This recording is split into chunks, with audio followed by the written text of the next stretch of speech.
Good morning. May it please the court, I'm McColloch, counsel for Parker Hallam in this case. Your Honors, this case presents another instance of agency overreach. Here the SEC making up remedies that are not authorized by Congress.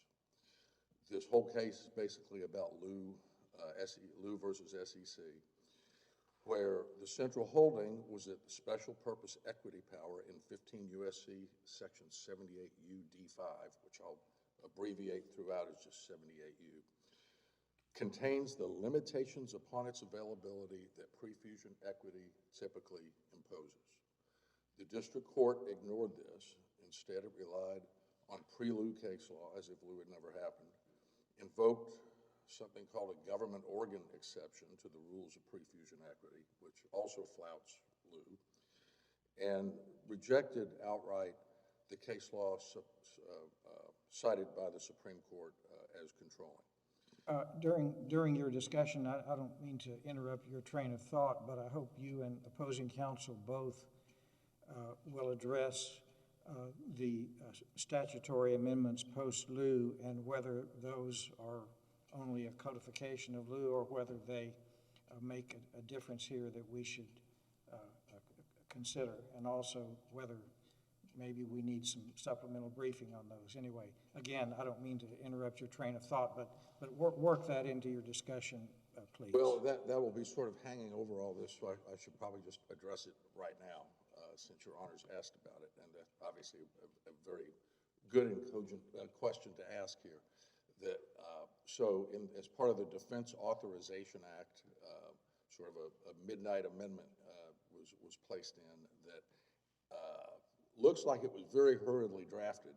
We just listed a number of remedies that the SEC is entitled to get going forward in federal court actions as opposed to administrative proceedings.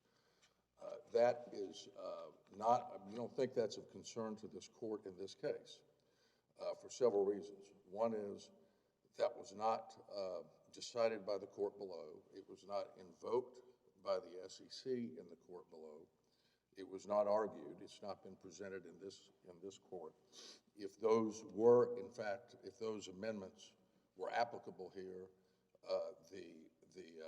the court would need to remand for the district court at the first instance to decide whether or not those apply and whether or not they would change the result here. To be very direct about your Honor's question, they're not a codification of Lew. Lew is far more complex than that. The Defense Authorization Act amendments are kind of blunt instruments. It's still not clear what those things mean. For example, it just uses the word disgorgement. What does that mean? It's not really helpful to this court, but since that was not an issue, there's also whether or not you can retroactively apply remedies that were not available at the time that the case was filed and the time that the consent agreement was entered into, in which liability was resolved, leaving only remedies left. You have what's initially a contract where the parties are agreeing, here are the available remedies, we'll settle on liability, which the vast majority of defendants do rather than go through years of litigation. And then those are the remedies that are available. Well, number one, Lew took some of those remedies away, which is what we're here about. If Congress added to those remedies, that undermines, actually just destroys as a failure of consideration on the contract. And so the initial consent decree, the agreed partial judgment in the beginning that launched this whole thing, that's why we're here today, was all based on the old law, not the new law, if that makes sense to your Honor. So we can't apply what Congress said, the newer pronouncements of Congress, to your client's situation? Correct, Your Honor. It may apply to, it arguably does apply to all cases going forward, but we entered into an agreement at a time when the law was X. The law is now Y. arguably, under the Defense Authorization Act. So Would we create a circuit split by holding that there has to be a res for disgorgement? very much so. And would it be going forward, because if Congress just generally referred to disgorgement, is it a big deal to create the circuit split, or is yours a unique unicorn because of the consent? Do you see what I'm saying? Would it apply going forward, or would it only apply to the ones that are not covered by Congress's latest pronouncements? Do you get my question? I get your question, and I think the answer is probably unknowable at this point, because no one has yet construed the Defense Authorization Act. Interestingly, for reasons unknown to us, the SEC, which has been successfully arguing this issue in several other circuits, has not invoked the Defense Authorization Act the way that your honors asked the question here.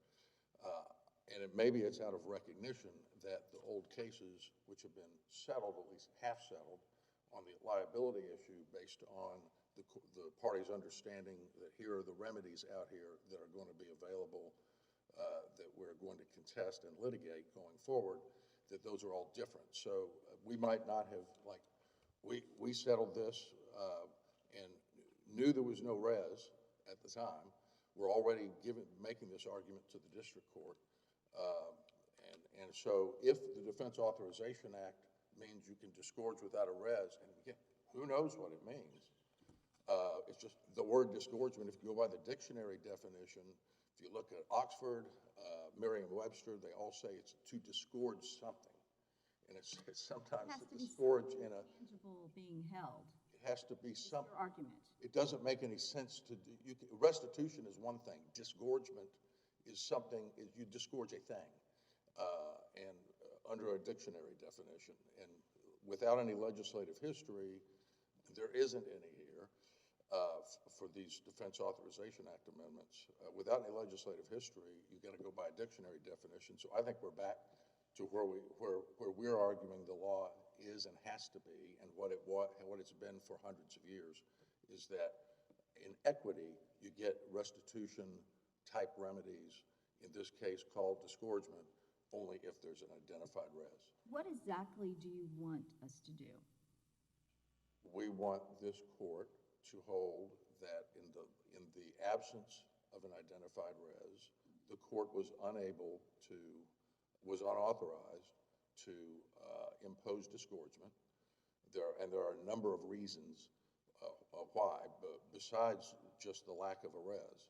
And so, and remand to see if there is a res, or just told there was no res and therefore no disgorgement? There was no res and therefore there's no disgorgement. The parties have litigated up to now. If we're going to say there's new law out there, there's a new statute, send it back and let's kind of start all over again. I think it would require us to literally go back to square one in this case. Again, we settled knowing there was no res and therefore we believe there could be no disgorgement. If in fact the Defense Authorization Act changes that, which presumably if you were going to remand it, you would assume that it might, then we probably would go back and ask that we just start over from scratch, square one, no settlement, we'll just litigate the case. Counsel, when your client signed the consent that says, quote, defendant agrees that the court shall order disgorgement of ill-gotten gains, and that's at 981 of the record on appeal, what did that mean? That meant that under the law as it existed at that time in this circuit and every other circuit, that disgorgement was a permissible remedy, as was prejudgment interest, as was all of these other things that are unauthorized. But the theory is that by saying I agree that the court shall order disgorgement of ill-gotten gains, what I really mean is that the court cannot order disgorgement of anything? Cannot order, well, Your Honor, the law that we included in our briefing that says that a court cannot enforce a consent decree that has become undermined by subsequent material changes in the law. So if it's based on If a remedy is in a consent decree, that remedy's been either significantly undermined or overruled by a Supreme Court case, consent decree cannot be enforced, and that's what we're arguing. But you presumably see now how this argument folds back on itself, right? Because in 2017, you say, defendant agrees that the court shall order disgorgement of ill-gotten gains. Then you say, well, now we have lieu, so we should get the benefit of lieu. And then, as Judge Smith points out, Congress comes in with the NDAA, and you say, well, that doesn't matter. So the law changes once, and that's good for you, but then the law changes a second time, and that perhaps is not good for you. So you either need to have the subsequent law post-2017 or not, but I don't think you get to pick and choose which one you like or don't. Well, we think we do get to pick and choose lieu, because lieu is the law of the land, and we believe lieu says what we say it says, and what the Supreme Court said it says, and which does not allow the parties to, in one of the cases it articulates that the parties cannot purchase from the court by their own elaborate settlement a remedy that is not allowed under the law, that is not authorized by Congress. Yeah, I'm intrigued by that. So suppose, let's strip out all of the complexities of post-2017 legal development, and let's just imagine that the parties enter into a consent agreement and say the court, pursuant to this agreement, can do X and Y and Z. Does it matter if the statutes are contrary? I mean, if the defendant has consented to these sorts of remedies, normally you're allowed to forego your rights to complain about stuff. Correct. You can agree to just about anything. That's the general rule. But if it's a government enforcement mechanism, if it's a government statutory scheme, the Supreme Court's been very clear and clearer as the last few years have gone by, that if a remedy is not expressly authorized by Congress, it doesn't exist. And that makes sense to me in lieu, right? Because there's no consent agreement in lieu, and I recognize that the SEC gets these consent agreements on a whole lot of their cases in district court, and that's a whole other conversation about the consequences of that. But in a case where the defendant says, I mean, this agreement says, voluntarily, freely, no promises, I promise, I really mean this is, I mean, no promises from the government, but I, the defendant, promise, I really mean it. It does seem a little odd to then come in and say, well, my consent is illusory. I wasn't actually telling the district court it could do anything because it turns out that I want the benefit of stuff that happened 3 years later in statutory changes. Correct, but again, you run into the hard and fast rule that the parties can't create power for a federal court that otherwise doesn't exist, and that's effectively what we would be doing. So we think it's not so much a matter of picking and choosing, it's a matter of lieu changed the law, that's the law now. That does undermine the agreement. The other option would have been to file a Rule 54B or Rule 60 motions. We invoke those rules in our response, but not as a separate motion. And I think they take us to task for that, as if that formality really makes any difference. We could have just blown up the whole agreement. I don't think either side really wanted to do that. But here, we can't. The parties can't make up a remedy, even if it looked like it existed. What Lou said was it really never was the authority. Why can't you, by agreement, do something that's not what they would be entitled to? Why isn't that allowed? If you've agreed to it and you're sophisticated and, so it's not a situation where it's, grossly unfair or something. Why can't you agree to it? You can agree to a lot of things, but you cannot agree to create a remedy in a statutory enforcement scheme that Congress has enacted that doesn't exist. You can't do that. And so in nearly every other circumstance, when you settle a case, you can agree to stand on your head on the roof of the courthouse. Why can't that be enforced? But not here, because you can't. For example, you couldn't agree that the court in the SEC civil enforcement action will impose a sentence of a year in the custody of the Attorney General. You can't agree to that because that's not an authorized remedy under the law. These remedies that we're complaining about here, prejudgment interest, the conduct-based injunction, making prohibiting Hallam from ever engaging in certain legal commercial activity in the future. Nowhere in the statute. Well, haven't we done that in the BP litigation, where by the agreement, the parties arranged that we would hear appeals, but the district court doesn't have to hear appeal. You may not be familiar with this, so this may not be a good example. But basically, by agreement, we end up hearing appeals that we wouldn't otherwise hear because the district court doesn't have to hear. So why can't the parties, as long as everyone goes along with it, agree to things that the court can't ordinarily give in the abstract? Again, Your Honor. What case says that? You can do, well, we cited the cases in our brief that provide that courts cannot enforce consent decrees, consent agreements, settlement agreements that have been undermined by subsequent legal changes, and especially in the case of a statutory enforcement scheme, the parties cannot make up remedies that the court is going to impose, because that consent decree becomes. Just my other question is, did you ask to blow it up and the district court said, the court said no, or did you not really ask to blow it up? We did not ask to blow the whole case up, to blow the whole agreement up. But you're saying that now, today, as a possible. I'm saying we could have done that, and if it got sent back under these, we could do that.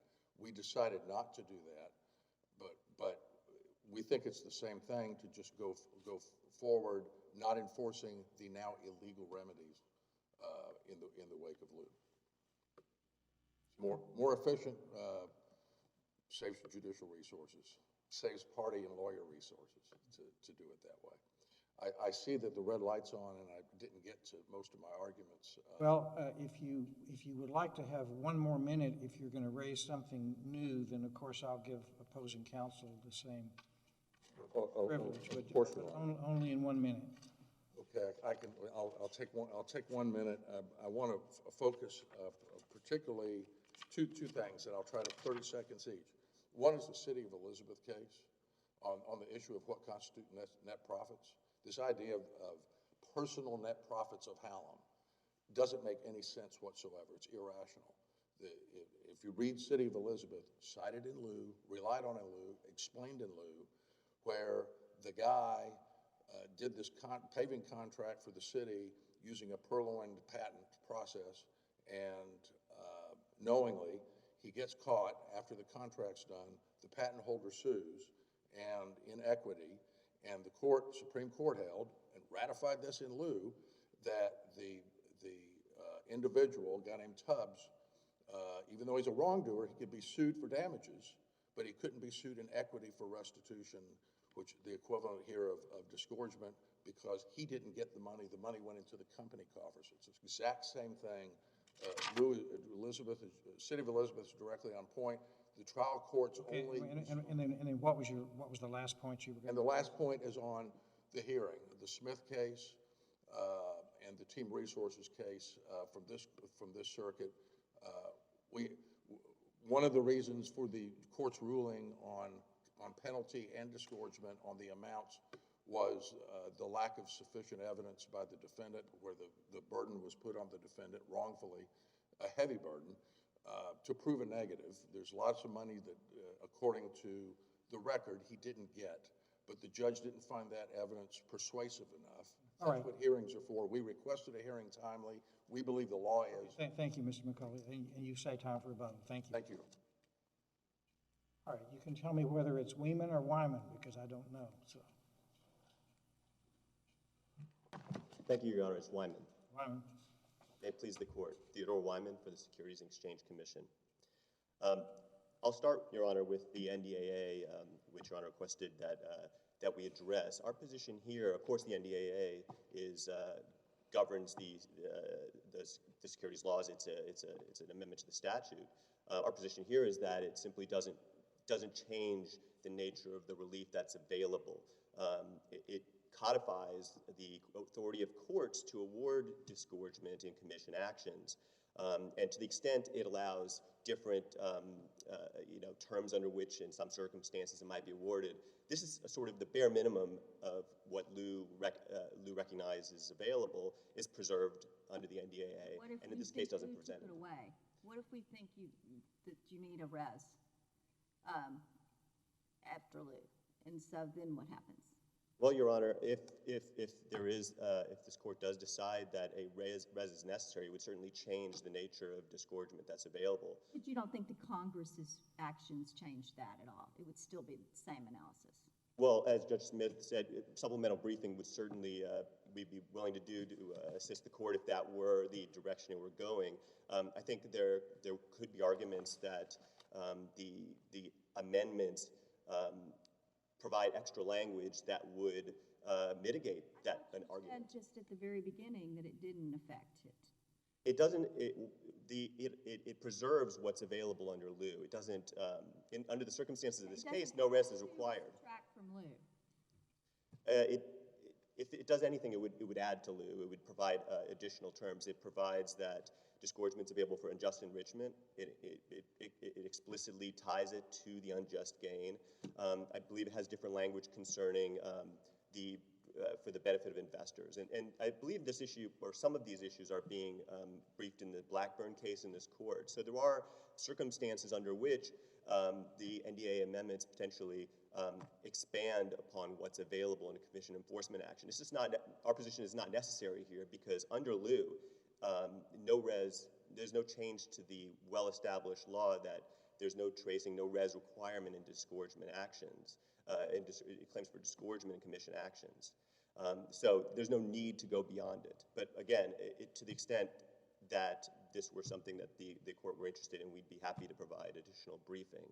Can you address individual investors not being there to get the disgorgement? Under the NDA amendments? I believe the language simply says that disgorgement is available for money received by the defendant for unjust enrichment. I'm sorry, I don't have the exact statutory language in front of me. And if you're, to the extent there would be a difference, there is certainly a different language in that statute. I mean, it's a different terms. So, I could see circumstances under which there would be an argument that perhaps there's more expansive availability, but that's not what we're arguing in this case, because there simply is no need to develop these additional issues. The law is extremely clear, and opposing counsel, Hallam does not address the wealth of authority showing in the treatises, the case law, that there was no res requirement, no specific property requirement for profit-based remedies at equity. And this is no coincidence. It's inherent to the nature of the remedy. Tracing isn't simply this freestanding requirement where, you may have to trace it or not in a case. It conceptually ties to the basis of the equitable relief. In cases where someone is seeking restitution of property that they own, of course, you have to show that the property is there to get it back. And by the way, that comes with advantages. It's not simply the burden of tracing. You then get priority over general creditors, and you also get profits on profits. The example here would be if Hallam took the $2 million and then invested it, if tracing were somehow, if we were claiming that property belonged to the commission and we were tracing it and saying that specific property, if we were to show that, then we would get any money he gained investing that $2 million, and we get priority over general creditors. And that doesn't happen in disgorgement cases. The commission gets its disgorgement judgment and is treated like a general creditor. So it's simply a distinct category of relief, profit-based remedies. And in lieu, the court held that this is tethered to the unjust gains by a defendant from wrongdoing. That's always been a claim for disgorgement that is satisfied from general assets, not specific property. So the concept of tracing really is inherent to a category of equitable relief that isn't here.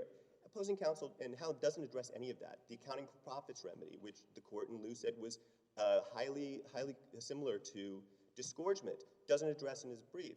We show that accounting for profits at equity did not involve a res or tracing. And in the reply brief, he responds that, well, those cases are different because they required a fiduciary. In lieu, the court expressly rejected that argument, saying in accounting in such remedies at equity, there was no requirement for that it be for a fiduciary, and cited the Root case, which was an accounting for profits case that said there was no fiduciary requirement for accounting for profits. So the only distinction that opposing counsel raises is it doesn't exist. So there really is no response to the idea that profit-based remedies have always been of the nature that they were awarded here. And that's no coincidence. This court has always based the disgorgement remedy in the idea of this is a remedy to take the unjust gains that a wrongdoer gets. Going back to the Blatt case, if this court reads that analysis, it's very similar to what the court in Liu just held in terms of the nature of the remedy. And all of the— Let me understand the relevance of the consent order or the consent agreement. Yes, sir. Suppose the consent agreement said, I, defendant Hallam, hereby consent that the court can order disgorgement of ill-gotten gains without a res. So that's what, just imagine that's what it says. That obviously it's missing that last little clause, but imagine it says it. And then Congress steps in after Liu and they pass a late-night amendment to the NDAA and they say, in SEC enforcement actions under the 33 Act and the 34 Act, disgorgement is only available if you can trace to a res. Does the result change? Or do you just, is the commission's position that the consent agreement, right, the defendant has consented and given the district court the ability to do this, and so the district court doesn't need the statutory authorization because it has the defendant's agreement? Well, yes, Your Honor, I think the consent decree does govern in these circumstances unless the parties move and present it to the district court that it should be reopened for whatever reason. There's standards for that under Rule 60b-5, Rule 60b-6. Those standards exist for a reason. Opposing counsel says that it's not, significant that they didn't actually seek to reopen the consent judgment, but what they're trying to do is be released from the obligations they took on to pay disgorgement, prejudgment interest, et cetera, while holding the commission to its obligation and its commitment not to pursue its claims. Other claims, perhaps, broader claims. The commission gave up its right to pursue its causes of actions against Hallam, and in return, the commission, Hallam agreed to give these things in return. So that then gives rise to, I think, two additional complexities. One is that I'm struck by the commission's brief in this case is all about Liu and the statutes, not about the consent agreement. Right, so it's as if the consent agreement, I mean, obviously you talk about it in the procedural history, but it's not that the defendant has given the district court the power to order these remedies, and therefore why are we talking about what Congress did in 1933 and 34 as amended, point one. And then point two is to something that Judge Elrod asked earlier, which is whether and to what extent parties are allowed to come in by agreement to give a district court powers that the court may or may not have had pursuant to statutes passed by Congress. We don't have any briefing on that second question. Right. Well, with respect to the first question, the commission did rely heavily on the consent agreement for the prejudgment interest argument. That was explicitly in the terms under which it was awarded the IRS rate and the other remedies. With respect to disgorgement, the availability of disgorgement is absolutely agreed to by Hallam. I understood Hallam's argument to be more about the calculation that disgorgement could be available if it were, but it has to be calculated in a certain fashion. And sure, the calculation thereof was something that was left for the district court to do. Hallam's argument seems to be much broader than that simply disgorgement, it doesn't exist. And to that extent, I think that the consent agreement certainly dispenses with any such argument. But even if it didn't, it's just the law is so overwhelming that his arguments simply don't hold muster under Liu. Does the government have a position about what would happen if the consent agreement gave the district court, or purported to give the district court the power to order a remedy that Congress had not given the SEC to seek? It was an interesting question, Your Honor. I think, it would be determined, there would be a few things that would be considerations there. First would be, frankly, waiver. It may be that, there's an argument as to whether a court can or cannot award certain remedies or do something. But a defendant can waive those arguments, and they're simply not presented in the case. And it may be that in those cases, a court may later determine that, that wasn't available. It simply was waived and not raised. So there are such circumstances in which it's just not presented as to whether or not the court has the power to award something. So I think that would be the first thing that would occur to me, that when these agreements are struck, both sides are giving up something. And part of that is, it's not presented to the court for resolution at that time because, the parties agree on each side for what they're exchanging. But if there were a circumstance where, a consent agreement were to somehow, include something that is, grossly beyond, comprehension in terms of what's available, there are means to raise those arguments. And the first level would be that Hallam would have filed a motion at the district court level saying, wait a minute, it's very clear now that there's no power to do this. Let's reopen the consent judgment. I want to be out of it. And yeah, the commission can be out of its obligations too, and now proceed with this cause of action against me. And both sides would be released from their bargain. If there were to be the legal basis for reopening the consent judgment, which of course we point out doesn't exist here. But that didn't happen here. So there's sort of several layers of waiver where, and sort of a decision to proceed based on this set of assumptions and legal bases. So in this case, all of those arguments, none of them are really presented before this court properly. Counsel, can you discuss the injunction? Does 78 UD1 allow for this injunction? Yes, Your Honor. It provides that upon showing, and this is with cases that have interpreted in this circuit, upon showing a reasonable likelihood that that defendant will violate the securities laws in the future, the district court can enter an injunction prohibiting certain acts and practices. And here, of course, a strong basis for that decision was the fact that in 2018, the Texas State Securities Board issued a cease and desist order against Hallam for another securities offering in which he was alleged to be committing fraud. So that analysis, of course, isn't challenged by the other side. They don't even grapple with the statute that authorizes this. They seem to be arguing in their reply brief that the statute doesn't mean what it says, and it can't go beyond, it can't enjoin, an injunction can't enjoin practices of like this, securities offering, participation in a securities offering. But that's not the case. This circuit in 1981 in SEC v. First Financial Group, under the same provisions, authorized a similar injunction against future participation in securities offerings. So there's really no authority supporting Hallam's position on this. There's authority to the contrary, expressly authorizing such injunctions in circumstances like this. And again, it's not it's not a close case where because you have this 2018 cease and desist order by the Texas State Security Board, and Hallam doesn't even address the substance of the injunction. Thank you. Thank you. All right, thank you, Mr. Weiman. Mr. McColloch, you save time for rebuttal.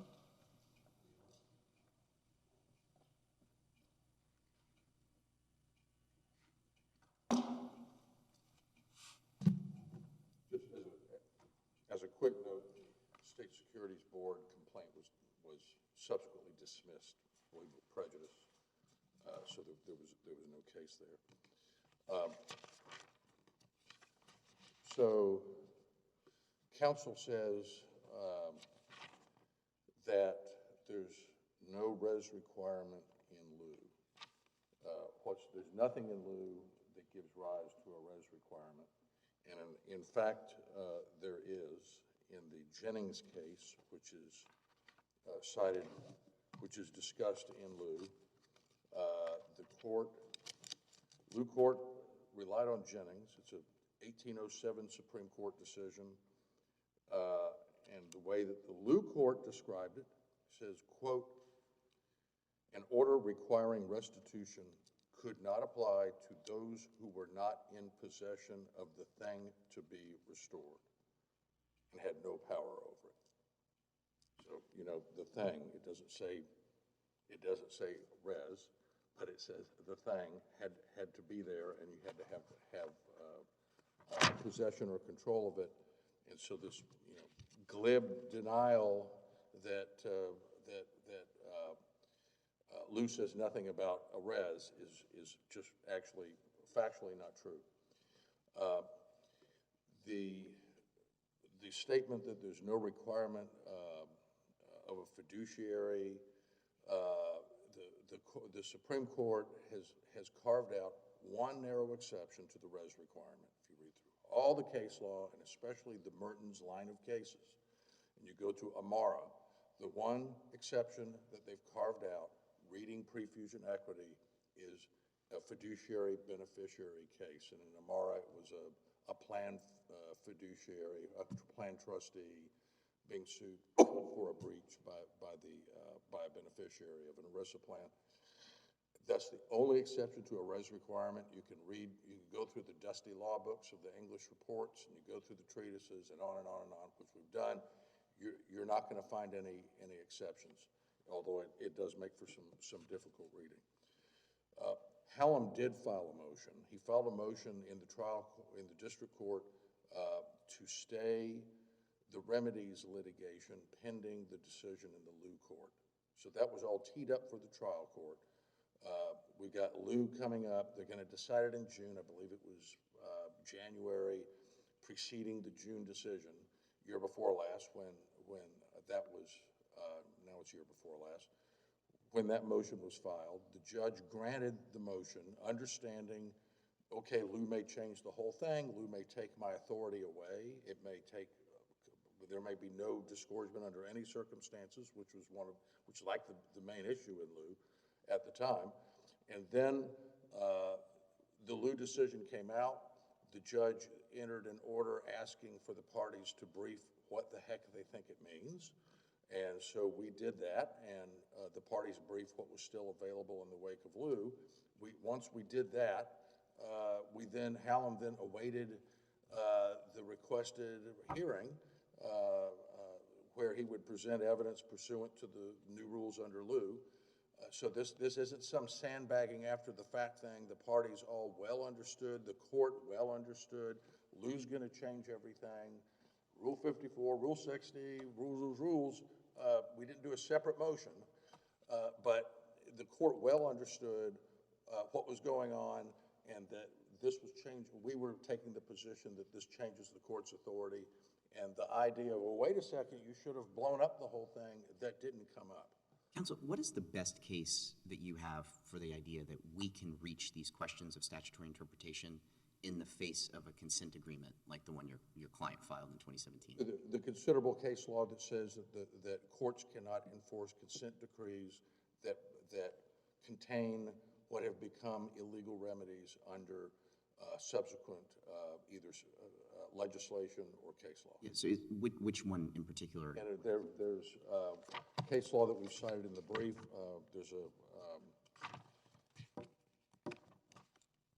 starting with U.S. v. Swift and Company,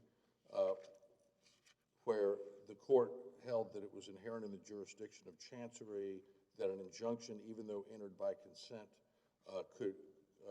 has to be treated as not as a contract.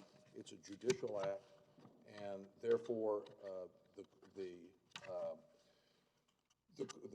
that's case number one that started this line of cases that provides that such as System Federation number 91, Supreme Court case from 61, where the U.S. Supreme Court said it was an abuse of discretion not to change a consent decree that had been undermined by subsequent law. Court said the parties cannot, by giving each other consideration, purchase from a court of equity a continuing injunction because a court's authority to adopt a consent decree comes only from the statute which the decree is intended to enforce. And there's subsequent cases, including here in this court, holding to the same effect. So this court has plenty of authority to reach that. And again, I see the light, the last sentence. The res requirement is super clear. The conduct-based injunction is not authorized. They're only authorized to enjoin illegal conduct, not legal conduct. Again, these are remedies not authorized by Congress expressly. Therefore, they either rise or fall upon pre-fusion equity, and they don't exist there. And we ask that the court reverse the district court, and in the alternative, find that the district court abuses discretion in denying a hearing and remand for a hearing. All right, thank you, Mr. Thank you, Your Honor. The case is under submission.